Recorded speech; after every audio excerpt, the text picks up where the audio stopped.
Hello friends, welcome to Bliss cinemas. இன்னைக்கு நம்ம தமிழ் டப்பிங்கில் ரிலீஸ் ஆயிருக்க ஸ்டெர்லிங் பாயிண்ட் வெப் சீரிஸ் எப்படி இருக்குன்னு பார்க்க போகிறோம். வாங்க வீடியோக்குள்ளே போகலாம். இது ஒரு மிஸ்ட்ரி டீன் ட்ராமான்னு சொல்லலாம். இப்போ இந்த வெப் சீரிஸோட கதையை பற்றி பார்க்கலாம். நம்ம ஹீரோயின் பேர் ஆனி. அவங்களுக்கு பார்த்தீங்கன்னா 17 வயசு ஆகுது. ரொம்பவே நார்மலான ஒரு லைஃப்பை தான் வாழ்ந்துட்டு வராங்க அவங்க பிரதர்ஸோட சேர்ந்து. அவங்க அப்பாவை பார்த்தீங்கன்னா பிரிஞ்சு வாழ்ந்துகிட்டு இருக்கு. ஒரு நாள் அவங்க எழுதி வச்சிருக்க உயில் இவங்களுக்கு கிடைக்குது. அதில் பார்த்தீங்கன்னா இவங்களுக்கு கனடாவில் ஒரு ப்ராப்பர்ட்டி இருக்கு அப்படின்ட்டு தெரிய வருது. அதுவும் ஒரு பிரைவேட் தீவு. நம்ம ஹீரோயின் பார்த்தீங்கன்னா அங்க கிளம்புறாங்க. அங்க அவங்க அம்மாவோட மெமரிஸ் இருக்கும் அப்படின்ட்டு. அங்க போன இடத்துல பாத்தீங்கன்னா அந்த தீவுல அங்க இருக்க வீட்டுல பாத்தீங்கன்னா அவங்க அம்மா மாதிரியே ஒரு பொண்ணு இருக்காங்க. பார்த்தா அவங்க அம்மாக்கு அங்க ஒரு ஃபேமிலி இருந்து. அப்படி அந்த பொண்ணு யாரு, அவங்க ஃபேமிலி என்ன, நம்ம ஹீரோயினுக்கும் அவங்களுக்கும் நடுவுல வர பாண்டிங் என்ன, வர பிரச்சனைகள் என்ன, கடைசியில என்னதான் ஆச்சு அப்படின்றத சொல்லியிருக்க வெப் சீரிஸ் தான் இது. இப்போ இந்த வெப் சீரிஸோட பாசிட்டிவ் பத்தி பார்க்கலாம். பாசிட்டிவ் கண்டிப்பா நம்ம ஹீரோயினோட பெர்ஃபார்மன்ஸ் சொல்லி அவனு ஒரு அல்டிமேட்டான ஒரு பெர்ஃபார்மன்ஸே கொடுத்துருக்காங்க. வெப் சீரிஸே ஹோல்ட் பண்ணியிருக்காங்க. அது மட்டும் இல்லாம அந்த ஃபேமிலி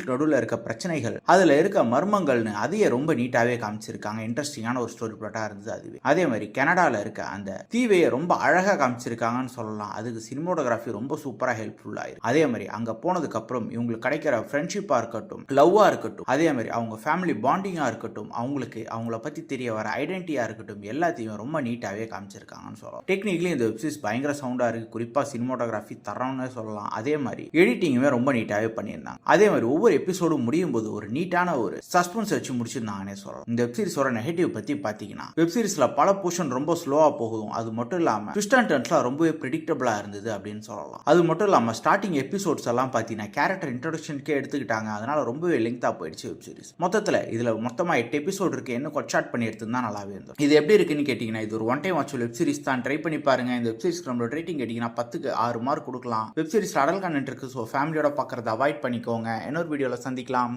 தேங்க்யூ.